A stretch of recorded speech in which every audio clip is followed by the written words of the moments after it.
choices for you and your family. Cook it, give it. You'll love when you live it. L-I-V-E, live it. Let's get started. For those of you that don't know me, I'm Andrea Miller, and I'm a registered dietitian and certified diabetes educator here at community hospitals and wellness centers in Bryan. And today I have a newbie with me. I have Angelia Foster. She's our brand new VP of Human Resources. So let's give her a round of applause and welcome her to Live It, Cook Once, Eat Twice. So cooking can be a challenge. So I like to maximize my time in the kitchen, and when I'm doing some cooking, I like to cook a lot. And nobody likes to eat the same things for days and days over and over again. So I'm going to show you some different things that you can do with your leftover chicken. So, or turkey. With it being November, we have a big turkey day coming up. Everybody's going to have plentiful turkey at the end of the month. So these recipes, you can do them with turkey as well. I don't know that you're going to be able to fit your turkey in a crock pot, but at least you have something to do with some of the leftovers. Excellent. So we are actually going to be cooking our chicken, a whole raw chicken, in a crock pot. So you probably are not going to get the same crispy skin as you do in the oven, but it's just a really easy way to do it, and sometimes you need a little bit of easy in your life, and we're not going to eat the skin anyways. We're going to take it off, so it's okay. Plus, it's really, really tender when you cook it in the crock pot. My kids love it because I have little ones, Yes. 2 and 4, and they like tender, moist chicken, not dry chicken. So we're going to get started right away with our chicken. Okay. So we're going to put on some gloves, because chicken has salmonella, or can have salmonella, on the skin. So we're going to be extra careful to use food safety techniques and put on our gloves and make sure that we're not getting salmonella everywhere. So our chicken is covered right now. We have a whole chicken. So I'm going to uncover it. You don't even have to wash it off. Angelia has some foil balls. So I just rolled some balls into foil. We're going to put that in the bottom of our crock pot just to keep the chicken from cooking in its own skin, or in its own drippings. Obviously it's going to cook in its skin, its drippings. So do you want to go ahead and set the chicken in the crock pot? And so you just set it on top of the You aluminum just set it right foil? on top of the aluminum foil. Okay. You could also use like little glass ramekins, Okay. or like little tiny prep bowls in the bottom if you want something reusable. Or you don't have to do anything at all. This is a super easy recipe. Anything goes. It's really not going to hurt it that much if you let it cook in its own juices. So I it's love pretty this easy. idea because I always wind up going to the grocery and getting one of those pre-made chicken. Yeah. But yet I love my crock pot, so this is an easy way to do that Right. at home and not have to stop at the Yep. store on the way home, right? And it's yes. And a healthier. It's much healthier Okay. because that rotisserie chicken is soaked in a salt brine. So Okay. you're getting a lot of sodium when you do the rotisserie chicken. So this you have control Okay. over how much salt you're adding. So Excellent. now this is completely optional. And I'll let Angelia do it if you would like. We're going to sprinkle just a little poultry seasoning over it. Everybody in front of you with the recipe, it shows you some different options that you can use here for seasoning. You could use poultry seasoning. You could use like just an herb mix, herbs de Provence or garlic. You can stick a little lemon under the skin. Or you don't have to do anything at all. You don't have to season it whatsoever. In fact, I don't at home. Because I know that my kids are going to dip it in ketchup anyways. So Everything's just a device to catch up, right? right, Yeah. right. So, and a little secret, I really like chicken and ketchup too. Okay. So tell me about the water here. The water, we're going to use that in a second. So we're not actually going to put anything in our crock pot. We're going to put the lid on our crock pot. And how long do you let it cook? 4 hours on high, or 8 hours on low, or until it reaches an internal temperature of 180 degrees. So it has And where to, do we check the temperature? well, if you have like an instant read thermometer, you can stick it in the center and make sure it comes to 180.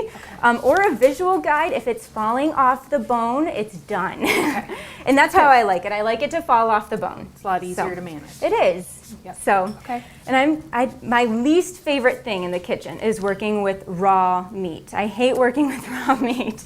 So if I can put it in a crock pot and then I don't have to think about it anymore, that's what I like to do. So Okay. now we're gonna get this out of here. Okay. So we're just gonna set it over here. Okay. And I am going to take off my gloves. And again, since we talked about the salmonella, we have some sanitation hand wipes. And we even have some food safe sanitation wipes that we're going to wipe down the countertop. Okay. All right, so now that we're all cleaned up, we're gonna fast forward 4 Okay. hours. Excellent. Even better than when I do it at home. Yes, and we have a chicken that's already done for us in a separate crock pot. So this is what it looks like when it's all done, and I'm gonna try to tip it so you can see it a little bit. You can see there's a lot of liquid in there, but we didn't Which add is why any we did liquid, that. Yeah. right? So we're gonna talk about that in a second. Okay. So, okay, so we have our chicken, and we are going to start taking it out and setting it on our serving platter. Okay. So this is meal one. This is night one. You're done. All you have to do is get some sides out. If you want it Love that. simple, I like to do steamed broccoli, baked Okay. sweet potatoes, maybe some fresh fruit, a salad, whatever you want for sides, and you're done. So I'm It gonna. makes the house smell delicious. Can you all smell that? Yeah, it smells really good. So yeah, this is perfectly that. done. You can see it just like, so there's like a nice little, piece of, whatever that is, a leg. It's the mechanism to catch up. Remember that. Right. Right? Legs, chicken legs. There, little drumsticks. So, your Perfect. family members that like the dark meat, the drumsticks. So you can see how Boy, it just falls it's apart. like I can't even pick up the whole chicken because it's falling apart. So we're gonna set that down because we're actually gonna use. Okay. We're going to start to debone this here in a second.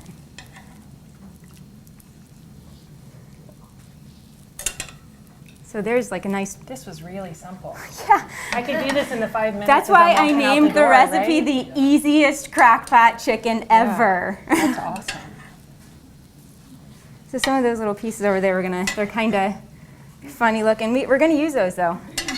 I'm going to give you a little bonus recipe today. Okay. I decided at the last minute, everybody needs to know how to do a bone broth because Oh, yeah, instead of Thanksgiving's buying it. Thanksgiving's coming up, and we all have this turkey bone mess, That's right. and a lot of people throw it away, but it makes a really good soup. Okay. So I'm going to show you how to make a broth out of it. All right, so we're just gonna, that's good enough for now. Okay. I'm actually going to, so we can start, if you want to start, and would you like gloves for this? Yes. Okay. I'm going to have Angelia start just kind of pick Pulling out it some of apart? the bigger pieces of meat here. Okay. And I'm going to do something special with that liquid. I told you I was going to talk about it. So this is like the easiest carving a piece of, or a poultry that you've ever done because you don't have to do any carving. It just falls apart. So I'm going to take just a little tiny bowl. Okay. And is this hot or not? I'm going to grab this. It's a little hot. Be It's not that bad. We're good. So there's some liquid in there. I'm going to dump it into a bowl. Now this is something new that I learned from Live It. I never did this before. I'd always throw that away because I thought it was just fat. And actually, it's not just fat. There's actually a lot of gelatin in there. And it makes a really good stock when you separate the fat out. Now there is still a lot of fat. So you want to separate the fat out. And I'll tell you how to do that there. Get that out of the way. So you can see it kind of already starting to separate. Cover this up, put it in your refrigerator. You can skim the fat off then because it'll separate. It'll make a solid layer of gelatin and a solid layer of fat. You skim the fat off and it looks like chicken jello. So, which I probably would not recommend serving to your family as a dessert.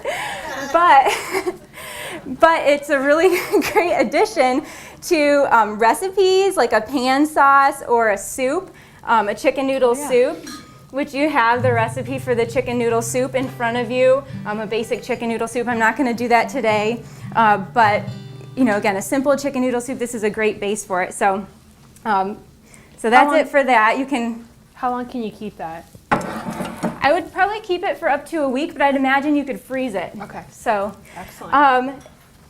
Actually, I wanted this back. Okay, it's making me hungry. I didn't have lunch yet. Back with the crock pot. One more thing with the crock pot here. So I have my crock pot. I'm not even going to wash it. You don't have to do it to wash it yet. We're going to add the chicken bones back into the crock pot along with a couple other things. I have a roughly chopped carrot and celery. I'm going to throw that in.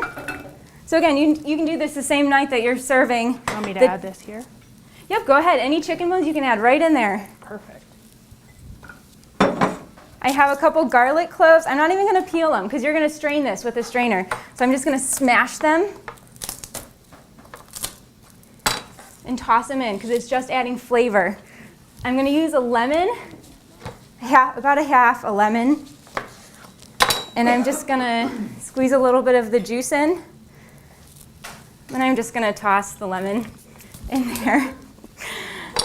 Because you're going to strain all this, You're going to right? strain it all. Okay. Yep, it's all coming out of there. It's just adding flavor to your bone broth, or, well, I guess it'd be a broth, because a broth is a flavored liquid.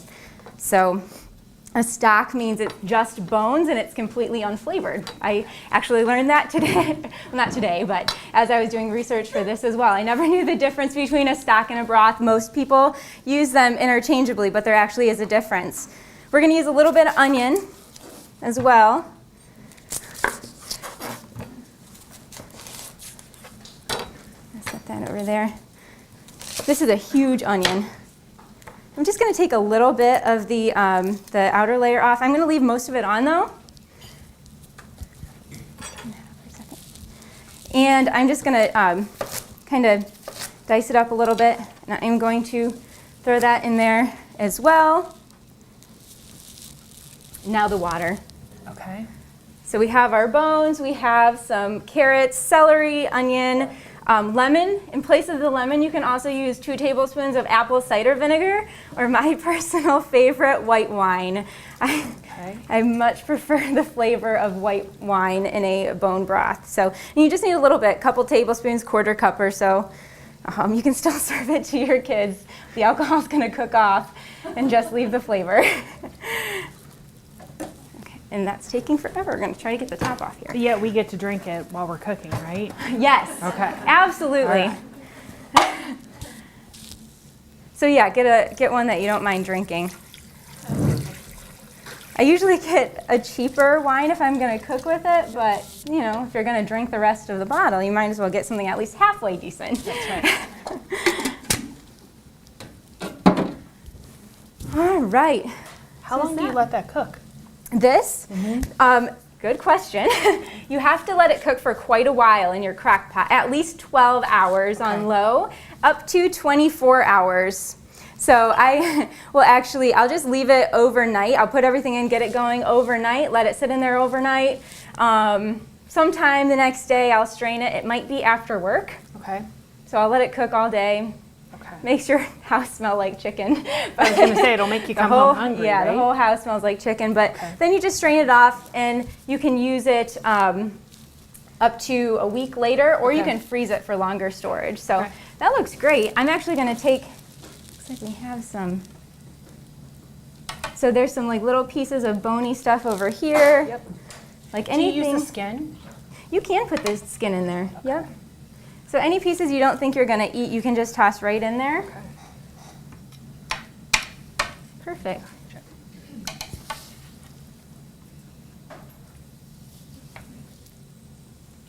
All right. Looks good. And of course you can throw your little, drumsticks in there as well after, you're done eating the meat off of them. So that looks good enough for now. We'll set that kind of off to the side and we'll get that covered. You can do this with turkey bones as well.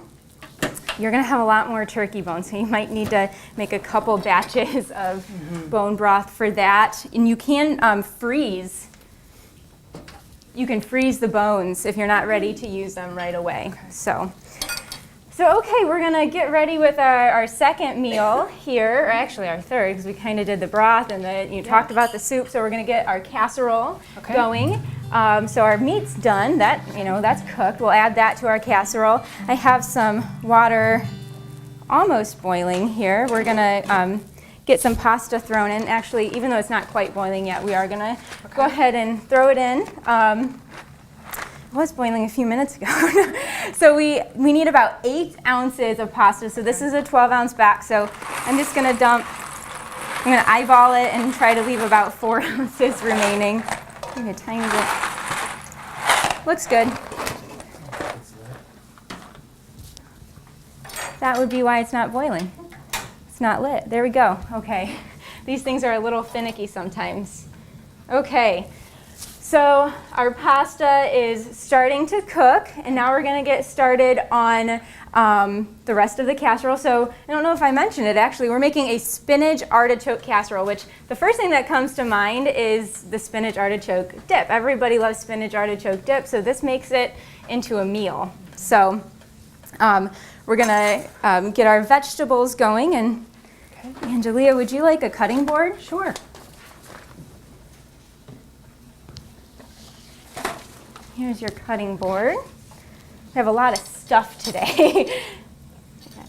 I have a knife. Okay.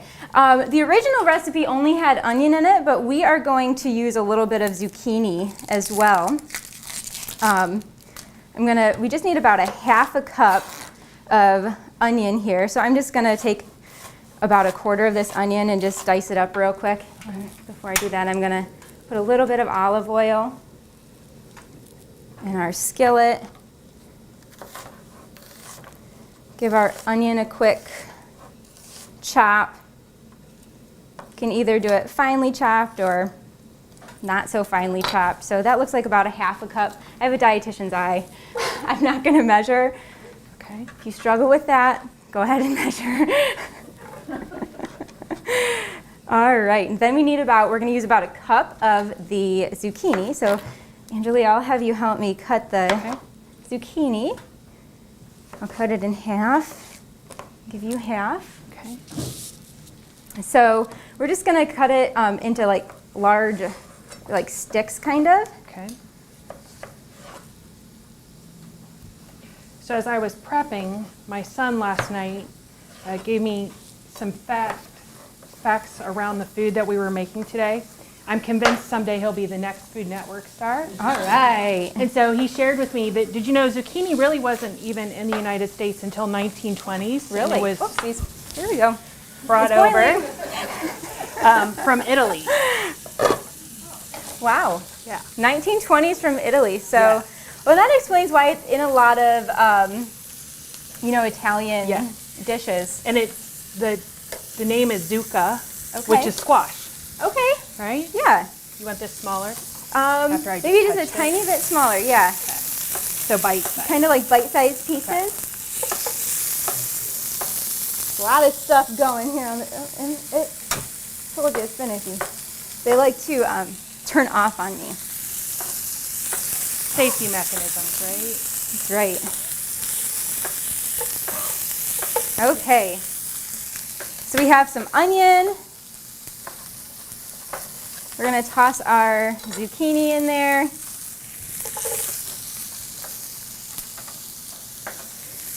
That going.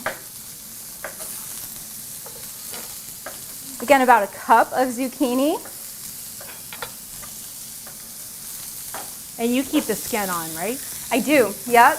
Whenever I can, I keep the skin on any vegetable or fruit because actually a lot of the nutrients are in the skin. You can see how bright green the skin is. Okay.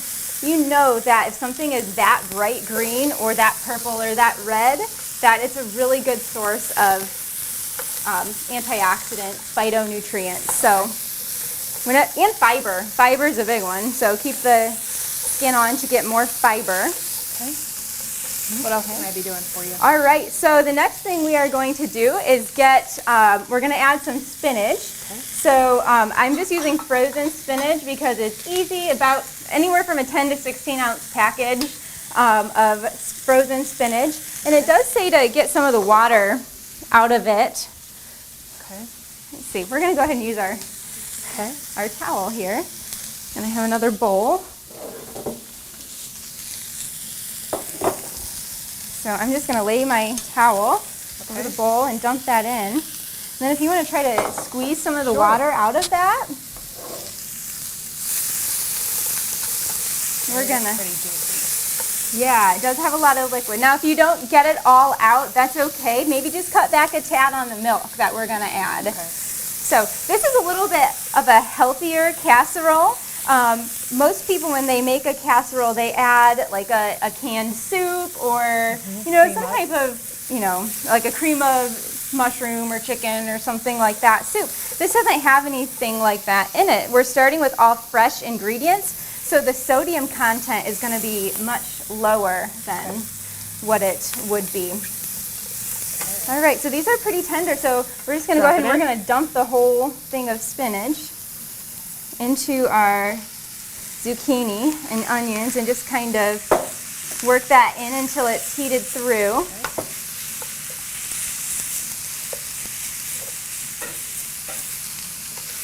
And then we're going to turn off our heat and get started on our sauce.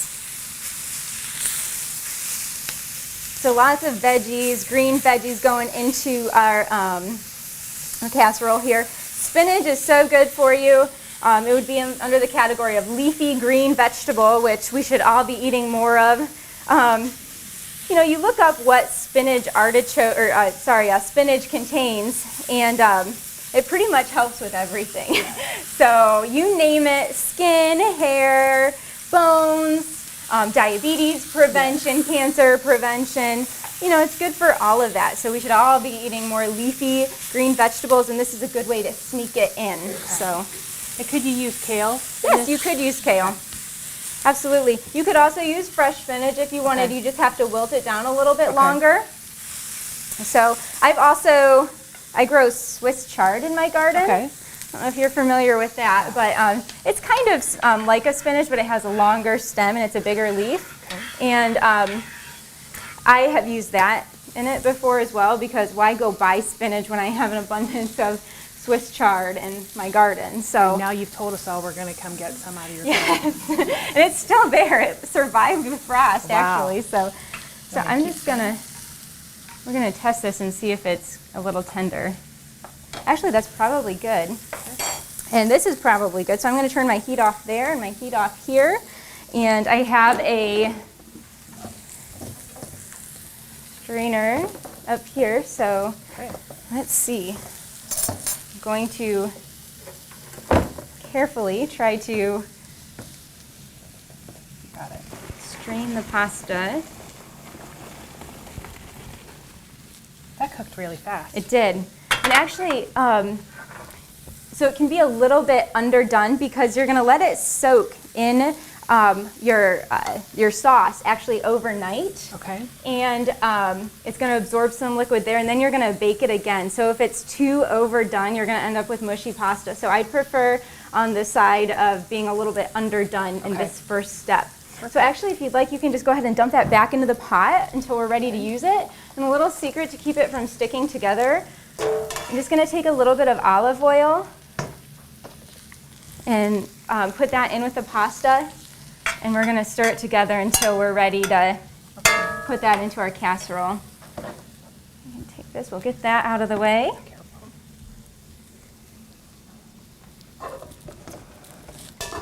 Okay, so our pasta's ready. We have our chicken over there.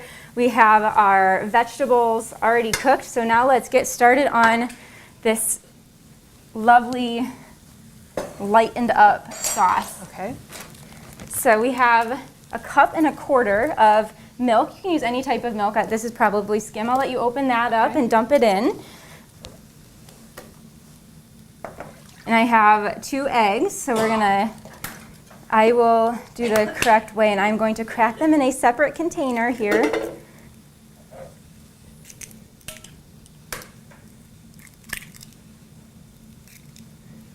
Why do you crack them in a separate container?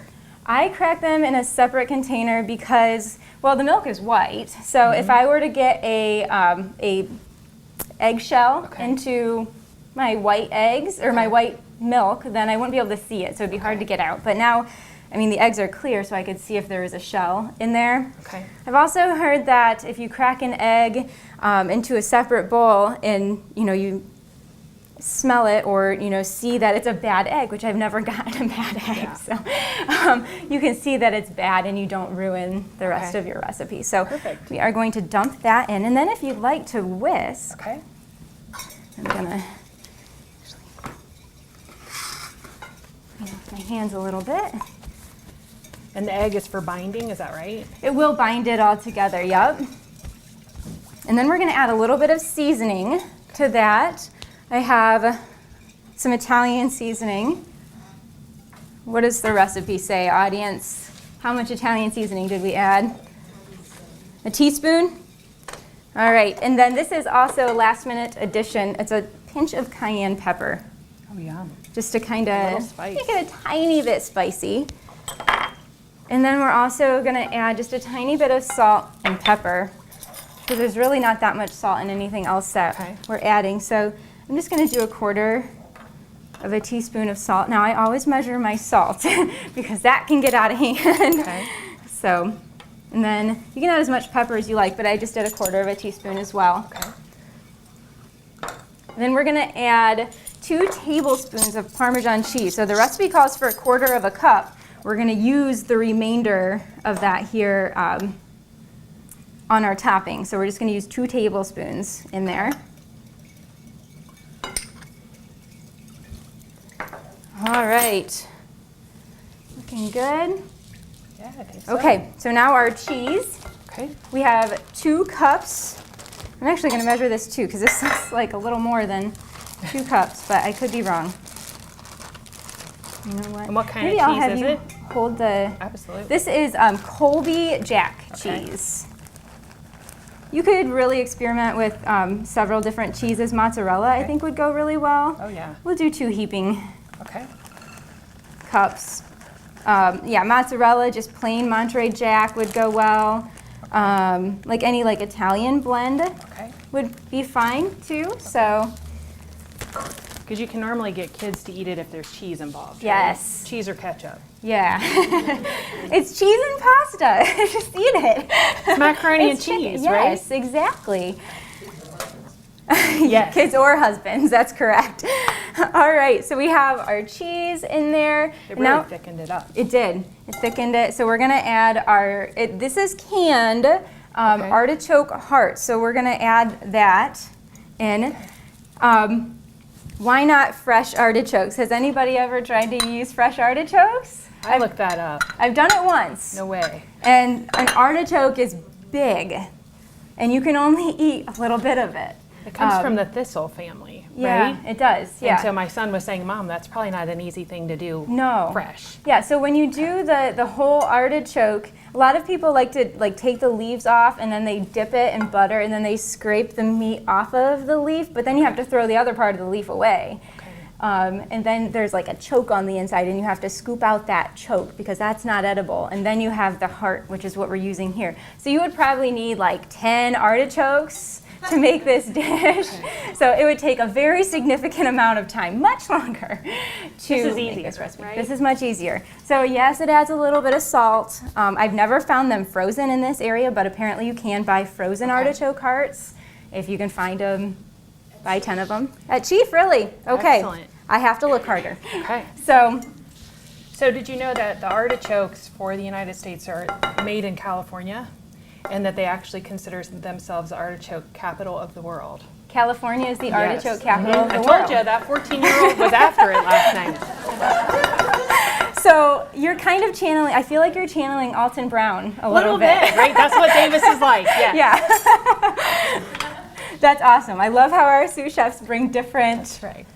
personalities. Well, and I think what's important is I have 5 kids. I only have one still at home, and he's kind of a finicky eater. So the more that I can have him help find Yeah. the food facts, the Yep. more willing he is to try things. Exactly. So when he came to me and said, you know, Mom, artichokes sometimes taste like the whites of eggs. Did you know that? And I said, no, I never really thought about it. He goes, think about it the next time you have it. I said, okay. Wow. So you'll get to make it for us sometime soon. You know what? I have So- never thought of that myself. So now we're going to dump our pasta in here. I dumped our vegetables in. We're going to dump our pasta.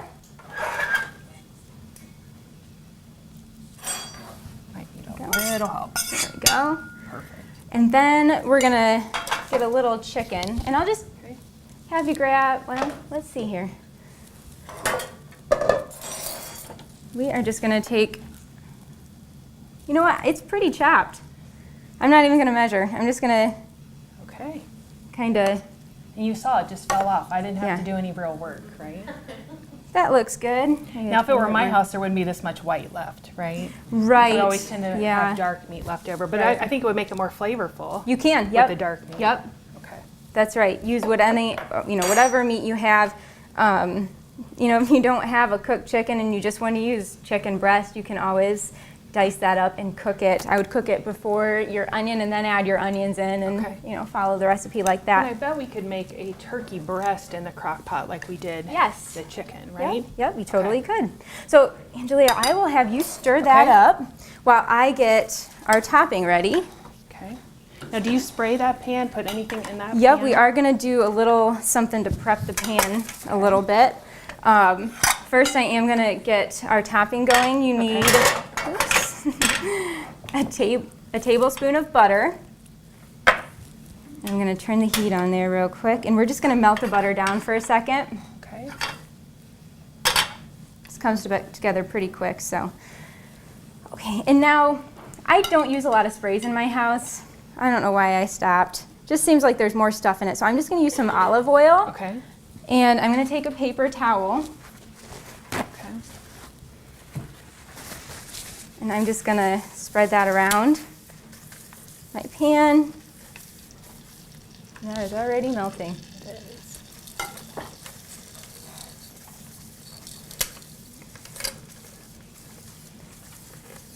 Sure, this probably adds a few more calories, but I guess it's a healthy fat, and it's olive oil. There's nothing else in it, so I feel comfortable with that. Plus, I always have olive oil, and I would always forget to buy the sprays. So our pan is done. We have our topping starting to melt there. Okay. You can go ahead and just dump. Set this over here. We're going to dump our Okay. casserole in.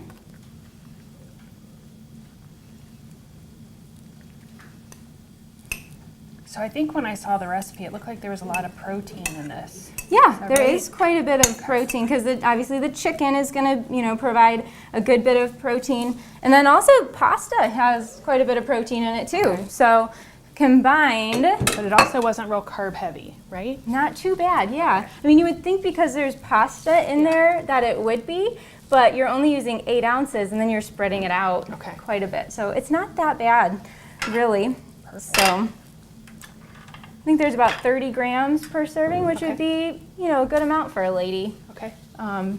or man. So a little bit, maybe a man, you might want to give him a little bit bigger portion, but because men can have closer to 60 grams of carb, or that's what Just I would another thing, recommend. right? Per, I know, they get it all. So, okay, so now we're going to finish off. So I have just a tablespoon of melted butter. I'm going to throw in some panko breadcrumbs. I like panko because they're light and crispy. I'm going to steal another spoon over there. They're light and crispy, and they're low sodium. They're unseasoned.